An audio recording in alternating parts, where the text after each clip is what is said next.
Hello students, मैं Dinesh Chand Sharma, government polytechnic college Alwar. आज की लैब में हम डिप्लोमा सेकंड सेमेस्टर के कोर्स कोड 2008 के प्रैक्टिकल नंबर 5 को करेंगे। प्रैक्टिकल को हम शुरू करें इससे पहले मैं चाहूंगा मेरी डेमोन्स्ट्रेशन शीट पर आप समझें आपको ये प्रैक्टिकल कैसे कैसे करना है। तो देखिए, आज के हमारे प्रैक्टिकल नंबर 5.2 का ऑब्जेक्ट है preparation of wiring diagram, wiring, testing, fault finding and costing. Control one lamp by two switches. आपको एक लैंप को दो जगह से या दो स्विच से कंट्रोल करते हुए वायरिंग करनी है। उस वायरिंग का वायरिंग डायग्राम बनाना है, वायरिंग की टेस्टिंग करनी है और उस सर्किट में आने वाले संभावित दोषों को ढूंढना है। साथ ही साथ इसकी लागत को भी बताना है। इस वायरिंग को आप पीवीसी केसिंग केपिंग में करेंगे, फ्लैश टाइप के एसेसरीज काम में लेंगे। इस तरह के सर्किट का उपयोग अपने घरों में सीडी की वायरिंग में किया जाता है, जहां एक लैंप को दो जगह से मतलब स्टेप नंबर फर्स्ट और सीडीओ की लास्ट स्टेप से कंट्रोल कर सकते हैं। इस प्रैक्टिकल को करने के लिए हमें कुछ रॉ मटेरियल एवं टूल्स की जरूरत होगी, जो मैंने यहाँ इस टेबल पे दिखाया हुआ है। वायरिंग के लिए आवश्यक रॉ मटेरियल को आप अच्छे से पहचानते होंगे। यहाँ मैंने रॉ मटेरियल का नाम, उसकी क्वांटिटी और उसकी लगभग कीमत को दिखाया हुआ है और इस वायरिंग में काम आने वाले रॉ मटेरियल की लगभग कीमत होगी 265 रुपए। इस वायरिंग को करने के लिए जो हमें टूल्स चाहिए उनको भी मैंने यहाँ दिखाया हुआ है। यहाँ टूल्स की लिस्ट है, हमें कितने टूल चाहिए वो सब यहाँ मैंने आपको दिखाया हुआ है। अब हम आगे चलते हैं। हमारे प्रैक्टिकल को करने के लिए हमें पहले ये सोचना होगा हमारी वायरिंग का रूट क्या होगा या वायरिंग का क्या डिजाइन होगा, किस किस तरफ से हमारी वायरिंग गुजरेगी। उसको जानने के लिए एक सिंगल लाइन डायग्राम बनाया हुआ है। इस सिंगल लाइन डायग्राम में देखिए, ये एक सीडी है। इस सीडी की ये फर्स्ट स्टेप है, पहली सीडी है और ये लास्ट की सीडी है, लास्ट स्टेप है। सीडी के लगभग बीच में मैंने यहाँ एक लैंप के लिए बैटन होल्डर लगाना है। इस तरह से हम ये कह सकते हैं हमारी वायरिंग की जो पीवीसी केसिंग केपिंग है वो इस रूट से चलेगी और इस रूट के अकॉर्डिंग ही हम पीवीसी केसिंग केपिंग की लंबाई और पीवीसी वायर की लंबाई का अनुमान लगाते हैं। अब इस वायरिंग के कनेक्शन कैसे होंगे इसको समझने के लिए देखिए सर्किट डायग्राम। यहाँ इस सर्किट डायग्राम में ये लैंप लगाया हुआ है जो सीडी के बीच में कहीं लग रहा होगा। ये टू वे स्विच नंबर 1 है जो पहली स्टेप के आसपास लगा हुआ होगा। ये टू वे स्विच नंबर 2 है जो लास्ट के स्टेप के आसपास लगा होगा। इस टाइम जो कनेक्शन दिखाई दे रहे हैं उसमें लैंप की ऑफ पोजीशन है। देखिए, लैंप को सप्लाई का न्यूट्रल वायर जो ब्लैक कलर में होगा सीधा मिला हुआ है। सप्लाई का फेस वायर जो रेड कलर के वायर में होगा वो स्विच नंबर 1 के कॉमन टर्मिनल में जा रहा है। फ्लैश टाइप के स्विचों में जो बीच का टर्मिनल होता है उसको कॉमन टर्मिनल कहेंगे। इसी तरह से स्विच नंबर 2 का जो कॉमन टर्मिनल है यानी बीच वाला टर्मिनल, उससे रेड कलर का एक वायर जिसको हम हाफ फेस भी बोलेंगे, इस टर्मिनल से यह वायर कनेक्ट होते हुए लैंप के दूसरे टर्मिनल को जाएगा। इस टाइम मैं आपको समझाना चाहूंगा लैंप ऑन पोजीशन में या ऑफ पोजीशन में, तो आप देख सकते हैं लैंप को न्यूट्रल सीधा मिला हुआ है, फेस इधर से कॉमन टर्मिनल तक आया हुआ है। कॉमन टर्मिनल से फेस देखिए स्विच नंबर 1 के टर्मिनल नंबर 1 पे आया हुआ है। टर्मिनल नंबर 1 से होते हुए नीले कलर के वायर के साथ दूसरे स्विच के टर्मिनल नंबर 1 पर आया हुआ है, लेकिन यहां आके फेस रेस्ट कर गया है क्योंकि नंबर 2 स्विच की जो नोब है वो नीचे की तरफ ऑन है। इसका मतलब हम कह सकते हैं टर्मिनल नंबर 1 से आगे हमें फेस नहीं मिल रहा है, अतः यह लैंप ऑफ पोजीशन में है। अब आपको यदि इस लैंप को ऑन करना है तो आप कौन से स्विच के आसपास हैं। आप स्टेप नंबर फर्स्ट के आसपास हैं तो इस स्विच की पोजीशन को बदलिए, देखिए लैंप ऑन हो जाएगा। यदि आप लास्ट की स्टेप के आसपास हैं तो इस स्विच की पोजीशन को बदलने से लैंप हो जाएगा। सपोज मैं लास्ट की स्टेप पर हूं तो इस स्विच की जो ये फर्स्ट पोजीशन है इसको मैं चेंज करूंगा। ये डार्क लाइन या कंटिन्यू लाइन देखिए, मैं इसको ऊपर की तरफ कर देता हूं स्विच की नोब को, तो ये डार्क लाइन नीचे के बजाय ऊपर चली जाएगी और हमें फेस जो यहाँ रेस्ट किए हुए था टर्मिनल नंबर 1 पर, यह फेस कॉमन टर्मिनल पे आएगा और कॉमन टर्मिनल से लैंप को मिल जाएगा। इस तरह से लैंप को न्यूट्रल फेस दोनों मिले और लैंप ऑन हो जाएगा। मैं समझता हूं आपको टू वे सर्किट समझ में आ गया होगा। अब हम आगे चर्चा करते हैं। जब हमारे पास रॉ मटेरियल है, हमारे पास टूल्स हैं, सर्किट डायग्राम हमारे पास है, हमने वायरिंग का डिजाइन फाइनल कर लिया है कि वायरिंग का लेआउट क्या होगा।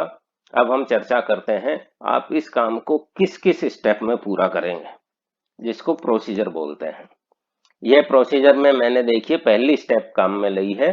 सबसे पहले आप क्या करेंगे, सिंगल लाइन डायग्राम के अनुसार लकड़ी के बोर्ड या दीवार जिस पर भी आप वायरिंग कर रहे हैं उस पे सिंगल लाइन डायग्राम के अनुसार उस रूट को मार्क करें।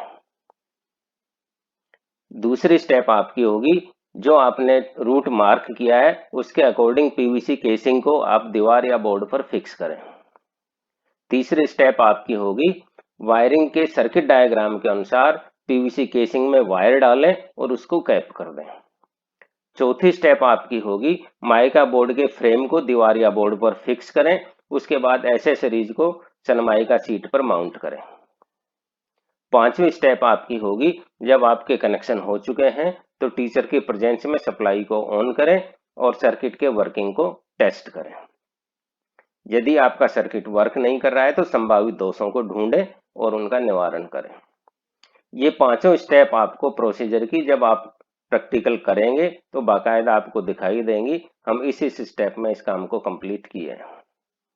पूरे प्रैक्टिकल के दौरान आपको कुछ सावधानियां बरतनी है जो यहाँ मैंने इस तरह से लिखी हुई है। नंबर 1 सावधानी है, उपयुक्त व विद्युत रोधी टूल काम में लें। पीवीसी वायर के ऊपर से इंसुलेशन आप इतना हटाएं जितना टर्मिनल को जरूरत हो, यानी टर्मिनल से बाहर आपका कंडक्टर नहीं होना चाहिए। तीसरी सावधानी है, फेस वायर को स्विच से कंट्रोल करें। और चौथी सावधानी है, सभी कनेक्शन टाइट हों। डेमोन्स्ट्रेशन शीट का लास्ट पॉइंट है डिस्कशन। डिस्कशन में मैंने आपको पहले भी बताया है, आप चाहें तो इस सब्जेक्ट की थ्योरी प्रैक्टिकल को मिलाकर छोटे छोटे बहुत सारे मौखिक प्रश्न उत्तर तैयार कर सकते हैं। जैसे यहाँ मैंने देखिए क्वेश्चन 1 तैयार किया है, वायरिंग के सिस्टम क्या क्या है, टूल कौन कौन से काम में लिए जाते हैं। दूसरा मैंने आपको क्वेश्चन दिया है, फेस को स्विच से कंट्रोल करने के हमें क्या फायदे हैं। तीसरा क्वेश्चन मैंने ये दिया है, इंसुलेटेड कॉम्बिनेशन प्लायर का उचित रखरखाव क्या है। और चौथा क्वेश्चन मैंने दिया है, वायरिंग में कलर कोडिंग कितना आवश्यक है और इससे हमें क्या बेनिफिट है। इस प्रकार मैंने आपको डेमोन्स्ट्रेशन शीट पे इस प्रैक्टिकल को समझा दिया है। अब प्रोसीजर की स्टेप नंबर 1 पर चलते हैं। यहाँ देखिए ये वुडन बोर्ड है, मैंने वुडन बोर्ड के ऊपर मेरी वायरिंग का रूट मैप तैयार कर दिया है। यहाँ मेरे को स्टेप नंबर 1 के पास स्विच नंबर 1 लगाना है, लास्ट के स्टेप के पास मेरे को 2 वे स्विच नंबर 2 लगाना है और लगभग सीडी के बीच में मैं लैंप के लिए यहाँ होल्डर लगाऊंगा। इस सर्किट को सप्लाई इधर से मिलेगी। अब प्रोसीजर की स्टेप नंबर 2 पर चलते हैं, जिसमें सिंगल लाइन डायग्राम के अनुसार मेरे को पीवीसी केसिंग को बोर्ड पर फिक्स करना है। प्रैक्टिकल की दूसरी स्टेप में हमने पीवीसी केसिंग को बोर्ड पे फिक्स कर दिया है। अब हम स्टेप नंबर 3 पर काम कर रहे हैं, सर्किट की डिमांड के अनुसार वायरिंग। बाहर से सप्लाई के 2 वायर आए हैं, ब्लैक कलर में न्यूट्रल जो होल्डर को सीधा गया, रेड कलर में फेस जो स्विच नंबर 1 के कॉमन में जाएगा। स्विच नंबर 2 के कॉमन से रेड कलर में हम हाफ फेस लेके होल्डर तक आए हैं, साथ के साथ केसिंग को कैप भी कर रहे हैं।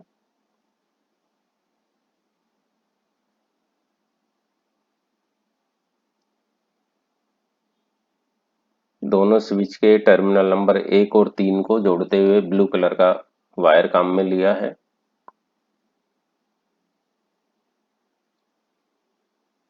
नेक्स्ट स्टेप पर हम माइका टॉप बोर्ड के फ्रेम को फिक्स कर दिए हैं। अब कनेक्शन कर रहे हैं। देखिए 2 वे स्विच के कॉमन टर्मिनल पर बाहर से आने वाले फेस को रेड कलर के वायर को फिक्स कर दिया है। टर्मिनल नंबर 1 पर ब्लू कलर के वायर को कनेक्ट कर रहे हैं।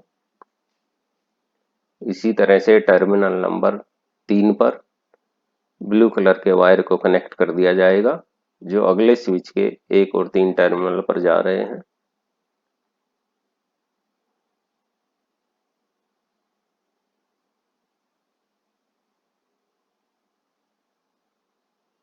आप कनेक्शन एक बार पुनः देखें। स्विच पर मिडिल टर्मिनल यानी कॉमन टर्मिनल को फेस दे दिया है। शेष 2 को नीले कलर के वायर के साथ दूसरे स्विच के लिए भेज दिया गया है। ये स्विच नंबर 1 फिक्स हो गया बोर्ड पर।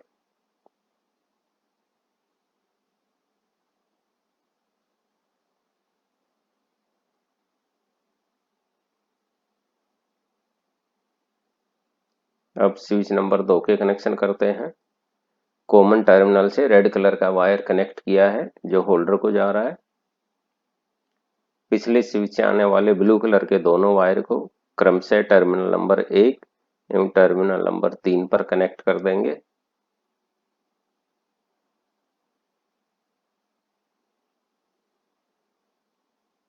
देखिए कनेक्शन सभी टाइट हैं और टर्मिनल से बाहर कंडक्टर कम से कम दिखाई दे रहा है। एक बार पुनः देखें कनेक्शन और स्विच को फिक्स करें। सनमाइका शीट को फ्रेम पर स्क्रू के थ्रू टाइट करें।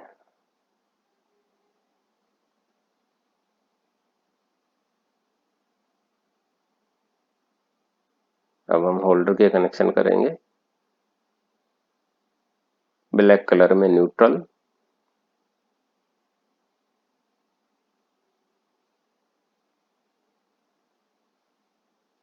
ध्यान रहे कनेक्टर टर्मिनल पर कंडक्टर हो, पीवीसी का इंसुलेशन टाइट नहीं हो।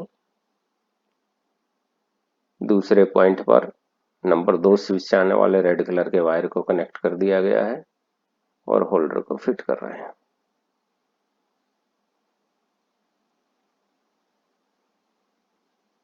अब स्टेप नंबर 5 पर हम काम करेंगे।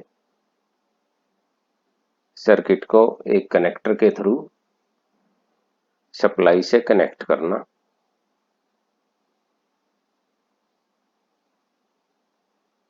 होल्डर में लैंप लगाकर हम सर्किट की वर्किंग को जानेंगे।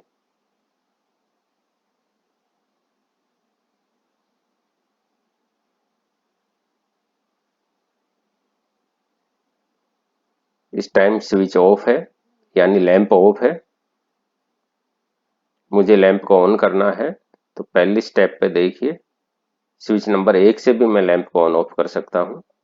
स्विच नंबर 1 से ऑन किया है तो 2 से ऑफ कर सकता हूं, 1 से पुनः ऑन कर सकता हूं, 2 से ऑफ कर सकता हूं। यानी मैं इस लैंप को 2 जगह से ऑन ऑफ कर सकता हूं। यही स्टेयरकेस का सर्किट। इस सर्किट में हमने एक लैंप, 2 स्विच और सप्लाई, इनको चारों को जोड़ा है। तो संभावना यही है 4 फॉल्ट हो सकते हैं। नंबर 1 सप्लाई का फेल होना, नंबर 2 लैंप का फ्यूज होना, तीसरा फॉल्ट हो सकता है स्विच नंबर 1 का काम नहीं करना, चौथा फॉल्ट हो सकता है स्विच नंबर 2 का काम नहीं करना। तो सप्लाई को हम चेक करने के लिए एक टेस्ट लैंप को कनेक्टर के दोनों टर्मिनल पर लगाएंगे। यदि टेस्ट लैंप जलता है तो आपके सर्किट को सप्लाई मिल रही है। इसी तरह से लैंप को चेक करने के लिए किसी भी टेस्ट होल्डर में लैंप को लगाइए, लैंप सही होगा तो जलेगा। स्विच नंबर 1 को चेक करने के लिए ये 3 स्क्रू खोलकर शीट को फ्रेम से अलग कीजिए। स्विच के कॉमन टर्मिनल पर टेस्टर को लगाइए, टेस्टर को फेस मिलेगा, टेस्टर जलेगा। इसी तरह से स्विच की पोजीशन नंबर 1 और पोजीशन नंबर 2 पर भी क्रमशः टेस्टर को टर्मिनल नंबर 1 और टर्मिनल नंबर 2 पर लगा के देखिए, टेस्टर जलना चाहिए। दोनों टर्मिनल पर टेस्टर जल रहा है, इसका मतलब आपका स्विच नंबर 1 सही वर्क कर रहा है। इस तरह से स्विच नंबर 2 को भी चेक कर सकते हैं। स्विच नंबर 2 के कॉमन पर आप फेस टेस्टर को लगाइए। स्विच की दोनों ही पोजीशन में कॉमन टर्मिनल पर आपका टेस्टर जलना चाहिए। यदि कोई सी पोजीशन में टेस्टर नहीं जल रहा है तो स्विच नंबर 2 आपका वर्क नहीं कर रहा है। इस प्रकार आप चारों फॉल्ट को टेस्टर और टेस्ट लैंप से देख सकते हैं। आज का प्रैक्टिकल 5.2 कंप्लीट हुआ। आशा है आपको समझ आया होगा। मेरा यह छोटा सा प्रयास उन स्टूडेंट्स के लिए है जो किन्हीं कारणों से लैब अटेंड नहीं कर पाए या प्रैक्टिकल उनको अच्छे से समझ नहीं आया। तो अगले वीडियो पर 5.3 में आपसे फिर मिलेंगे। तब तक के लिए धन्यवाद।